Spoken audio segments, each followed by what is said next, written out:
उसके सोने का कमरा अलग था। सासू अक्सर यही कहती कि तू खाकर सो जा, तेजस को मेरे पास ही नींद आती है। वो क्या कहती और किससे कहती? जब पति को उसकी जरूरत होती उसके पास आते, फिर वापस अपनी माँ के पास चले जाते, मगर उसकी भी जरूरतें हो सकती हैं, इस बात को सोचने समझने की कोई जरूरत समझी नहीं गई। खैर, इन्हीं आने जाने के क्रम में 2 बच्चों की माँ बनी। कहते हैं गर्भवती महिला जिसका चेहरा ज्यादा देखती है, बच्चे की शक्ल वैसी ही हो जाती है। उसके दोनों बच्चे उस जैसे हैं। अंधेरों में ही पति को देखा। उनकी दुनिया तो माँ से रोशन थी। हाँ, उसे किसी तरह की कोई कमी नहीं थी। रुपए पैसे की आज़ादी थी। बस वही नहीं था जिसके अरमान पलकों में सजाए इस घर की चौखट में प्रवेश किया था।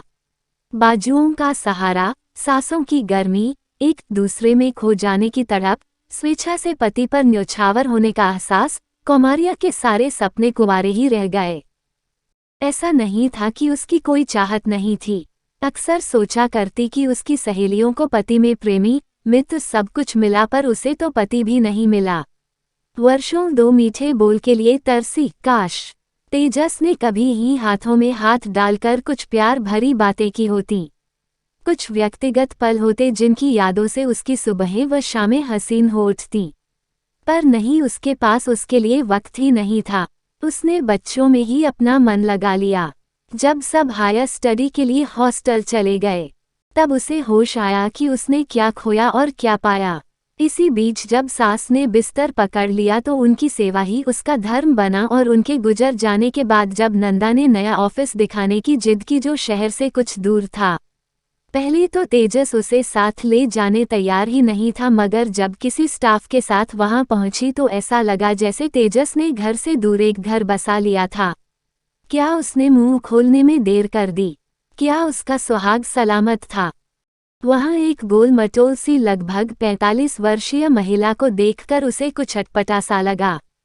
तेजस ने उससे आंगनबाड़ी में काम करने वाली बताकर मिलवाया, जो उसकी दुकान में अपने साथ की महिलाओं का सामान बेचने आती है और उसके लिए खाना भी बनाती है। हाव भाव से काम करने वाली नहीं, बल्कि इस घर आंगन की मालकिन लग रही थी। एक महिला की ज्ञानेंद्रियों को झुठलाना तो वैसे भी संभव नहीं। नंदा ने पूछताछ शुरू की तो बातों ही बातों में सारे राज खुलते चले गए। पति पत्नी के बीच की खाई जो श्यामा की बदौलत गहरी हुई थी, उसे यही महिला पाट रही थी। मतलब साफ था, स्त्री अपने को मशरूफ कर जीवन काट सकती है, पर पुरुष नहीं। नंदा एक झटके से उस घर व तेजस के जीवन से बाहर निकल आई। तेजस को कोई फर्क नहीं पड़ा। वो जब भी घर आया एक अजनबी की तरह मिला।